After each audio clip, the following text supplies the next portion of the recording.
கர்த்தருடைய பரிசுத்த நாமத்திற்கு ஸ்தோத்திரம். சங்கீதம் 17 வசனங்கள் 1 முதல் 5 வரை.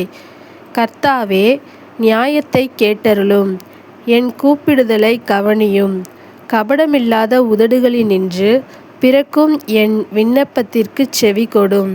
உம்முடைய சந்நிதியிலிருந்து என் நியாயம் வெளிப்படுவதாக.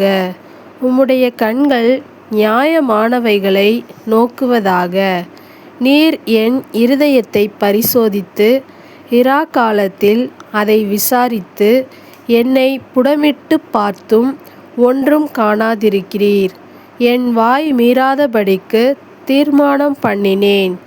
மனுஷரின் செய்கைகளை குறித்து நான் உம்முடைய உதடுகளின் வாக்கினாலே துஷ்டருடைய பாதைகளுக்கு விலக்கமாய் என்னை காத்து கொள்ளுகிறேன்.